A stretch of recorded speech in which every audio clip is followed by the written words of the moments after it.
and final devotion this week on anxiety. If you're like me, there's things that cause you to fear and worry throughout the day. We can think of people that worry about their job. You think about people that are worried about finishing up college and what are they going to do. They worry about their finances. They're worrying about the health of themselves or the health of their parents, the health of their spouse. Maybe they're worried about a straying child. Maybe they're worried about the pandemic. Maybe they're worried about the economic crisis. They've all got various worries that can drive them to an undue fear of the things that are going on around them. One of the things that we have universally among us is similar problems. All of us do. Family problems are one of the big anxiety creating factors. When I think of King David, our Sunday school class has been passing through the book of Psalms, and Psalm 3 and Psalm 4. Psalm 3 is the morning psalm. Psalm 4 is called the evening psalm.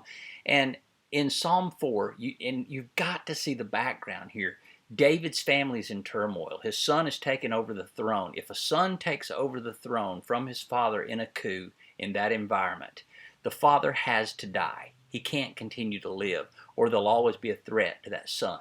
So his son rebels against him, tries to take over the throne. He wreaks havoc, and David flees for his life. But this is what David said in the conclusion of the evening psalm in Psalm 4 and verse number 8. He said, "I will lay me down in peace and sleep."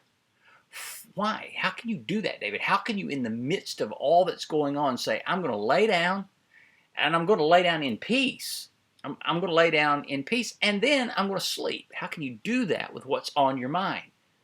And he declares this, speaking to the Lord, "For thou, Lord, only makest me dwell in safety."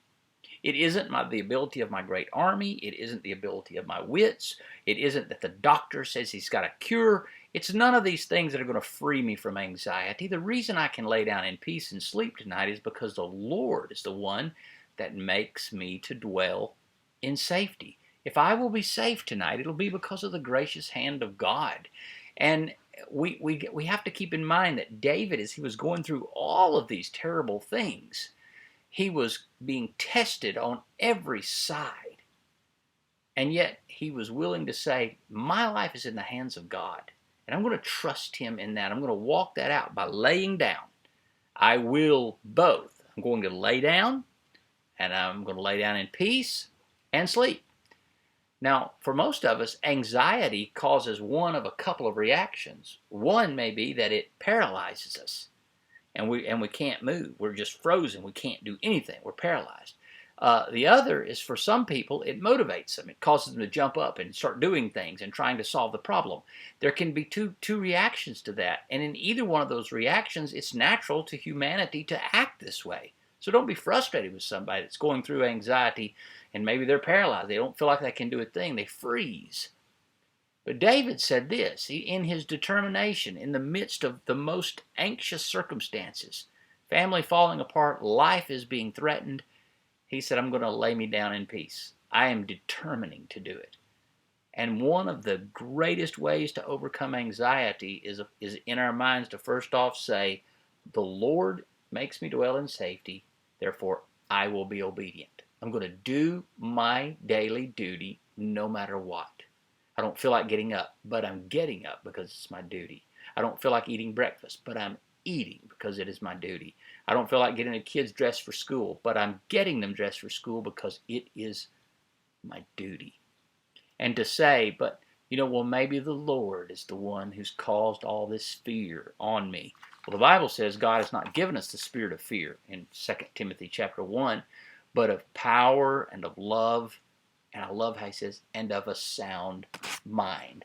What great comfort that God has given us the power of a sound mind. The difficulties in this fallen world are the occasion of our worry. I admit that.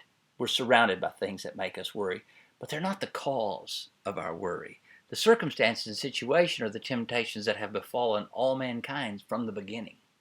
But how we react to that, how we respond to it, says something about our true belief that God is personally interested in us and cares for us. So with the declaration of David, the Lord makes me dwell in safety.